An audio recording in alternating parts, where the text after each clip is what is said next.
Welcome to the Daily Bible Drive. This channel has been created on YouTube with the purpose to bless you with daily scriptures as you listen to the complete Word of God in 365 days. I pray that you will find peace, comfort, and purpose as you go about your daily activities. I pray the blood of Jesus over you and your family to protect and keep you safe. May this channel reveal God's love to you, and may you find peace. You are valuable, you are precious, you are worth more than what you may ever believe. Stay strong and know that God's got your back. Now enjoy today's scriptures.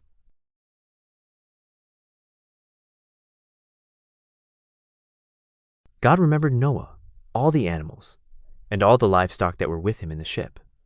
And God made a wind to pass over the earth. The waters subsided. The deep's fountains and the sky's windows were also stopped, and the rain from the sky was restrained. The waters continually receded from the earth. After the end of 150 days, the waters receded. The ship rested in the 7th month, on the 17th day of the month, on Ararat's mountains. The waters receded continually until the 10th month. In the 10th month, on the 1st day of the month, the tops of the mountains were visible. At the end of 40 days, Noah opened the window of the ship which he had made, and he sent out a raven. It went back and forth until the waters were dried up from the earth. He himself sent out a dove to see if the waters were abated from the surface of the ground.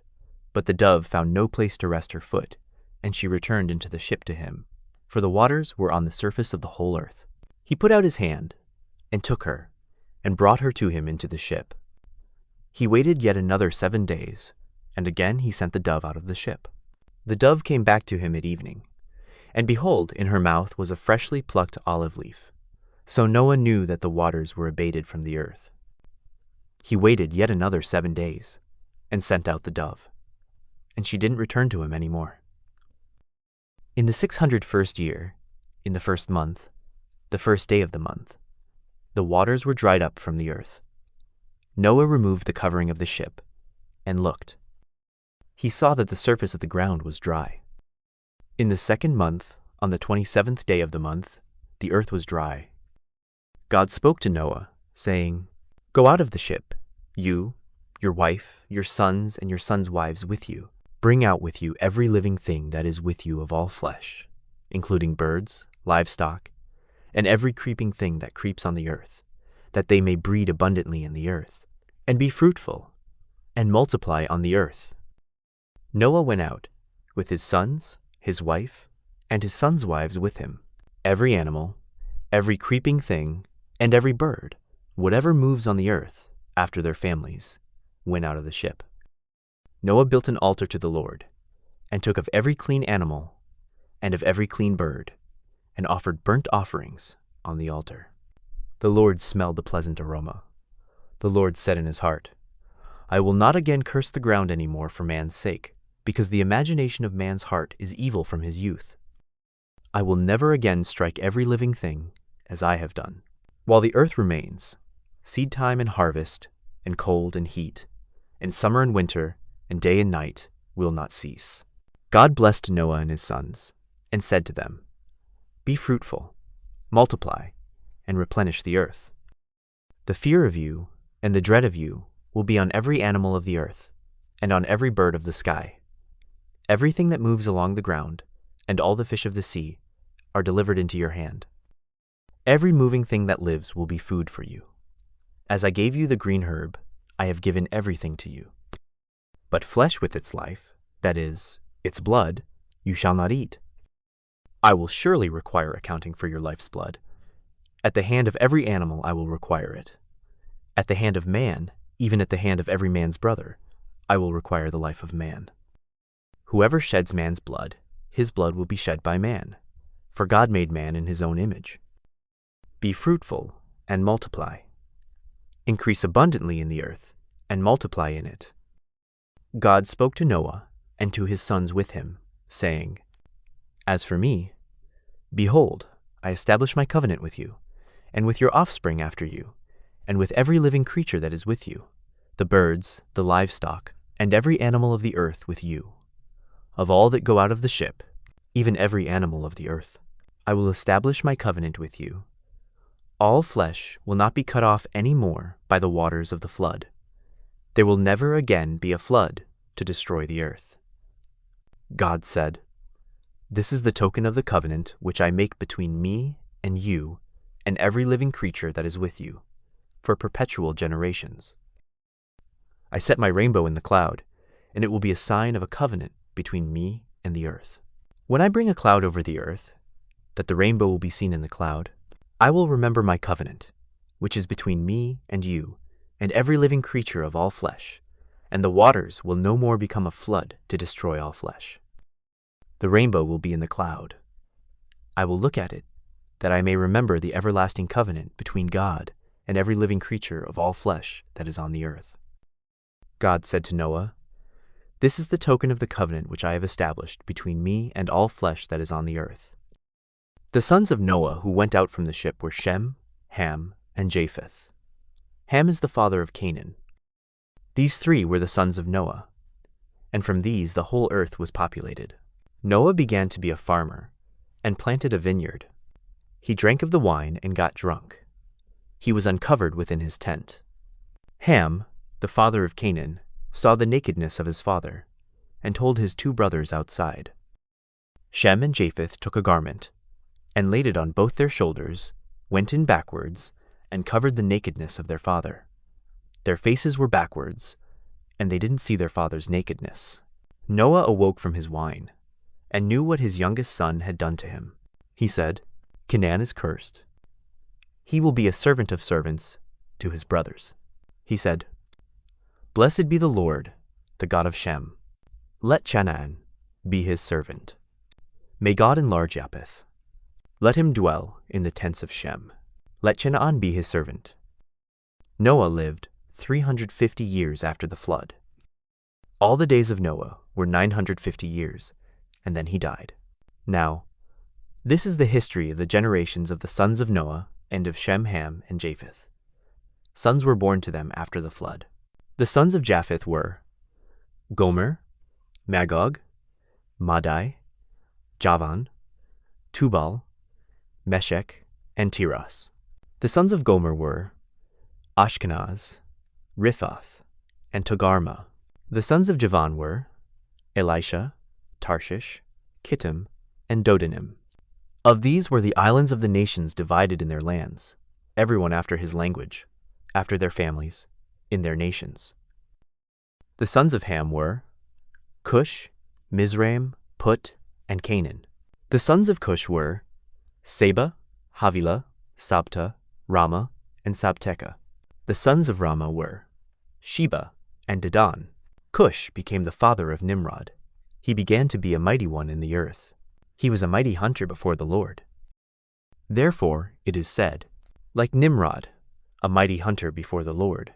The beginning of his kingdom was Babel, Erech, Akkad, and Calneh in the land of Shinar.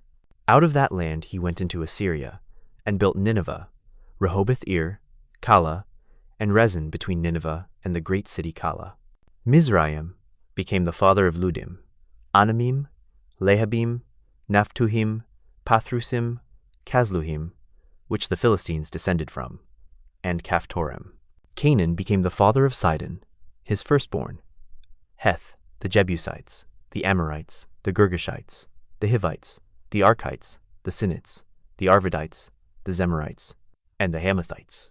Afterward, the families of the Canaanites were spread abroad. The border of the Canaanites was from Sidon, as you go toward Gerar, to Gaza, as you go toward Sodom, Gomorrah, Admah, and Zeboim to Lasha. These are the sons of Ham, after their families, according to their languages, in their lands and their nations. Children were also born to Shem, the elder brother of Japheth, the father of all the children of Eber. The sons of Shem were Elam, Asher, Arpachshad, Lud, and Aram. The sons of Aram were Uz, Hul, Gether, and Mash. Arpachshad became the father of Shelah. Shelah became the father of Eber. To Eber were born two sons. The name of the one was Peleg, for in his days the earth was divided. His brother's name was Joktan. Joktan became the father of Almodad, Sheleph, Hazarmaveth, Jerah, Hadoram, Uzal, Dikla, Obal, Abimael, Sheba, Ophir, Havilah, and Jobab. All these were the sons of Joktan. Their dwelling extended from Mesha, as you go towards Sephir, the mountain of the east. These are the sons of Shem, by their families, according to their languages, lands, and nations. These are the families of the sons of Noah, by their generations, according to their nations. The nations divided from these in the earth after the flood. The whole earth was of one language and of one speech. As they traveled east, they found a plain in the land of Shinar, and they lived there. They said to one another, "Come, let's make bricks, and burn them thoroughly." They had brick for stone, and they used tar for mortar. They said, "Come, let's build ourselves a city, and a tower whose top reaches to the sky. And let's make a name for ourselves, lest we be scattered abroad on the surface of the whole earth." The Lord came down to see the city and the tower, which the children of men built. The Lord said, "Behold, they are one people, and they all have one language, and this is what they begin to do. Now nothing will be withheld from them, which they intend to do. Come, let's go down, and there confuse their language, that they may not understand one another's speech." So the Lord scattered them abroad from there, on the surface of all the earth. They stopped building the city. Therefore its name was called Babel, because there the Lord confused the language of all the earth. From there the Lord scattered them abroad on the surface of all the earth. This is the history of the generations of Shem. Shem was 100 years old when he became the father of Arpachshad, 2 years after the flood. Shem lived 500 years after he became the father of Arpachshad and became the father of more sons and daughters. Arpachshad lived 35 years and became the father of Shelah. Arpachshad lived 403 years after he became the father of Shelah and became the father of more sons and daughters. Shelah lived 30 years and became the father of Eber. Shelah lived 403 years after he became the father of Eber and became the father of more sons and daughters. Eber lived 34 years and became the father of Peleg. Eber lived 430 years after he became the father of Peleg and became the father of more sons and daughters. Peleg lived 30 years and became the father of Reu. Peleg lived 209 years after he became the father of Reu and became the father of more sons and daughters. Reu lived 32 years and became the father of Serug. Reu lived 207 years after he became the father of Serug and became the father of more sons and daughters. Serug lived 30 years and became the father of Nahor. Serug lived 200 years after he became the father of Nahor and became the father of more sons and daughters. Nahor lived 29 years and became the father of Terah. Nahor lived 119 years after he became the father of Terah and became the father of more sons and daughters. Terah lived 70 years and became the father of Abram, Nahor, and Haran. Now this is the history of the generations of Terah. Terah became the father of Abram, Nahor, and Haran. Haran became the father of Lot. Haran died in the land of his birth, in Ur of the Chaldees, while his father Terah was still alive. Abram and Nahor married wives. The name of Abram's wife was Sarai, and the name of Nahor's wife was Milcah, the daughter of Haran, who was also the father of Iscah. Sarai was barren. She had no child. Terah took Abram his son, Lot the son of Haran, his son's son, and Sarai his daughter-in-law, his son Abram's wife. They went from Ur of the Chaldees to go into the land of Canaan. They came to Haran and lived there. The days of Terah were 205 years. Terah died in Haran.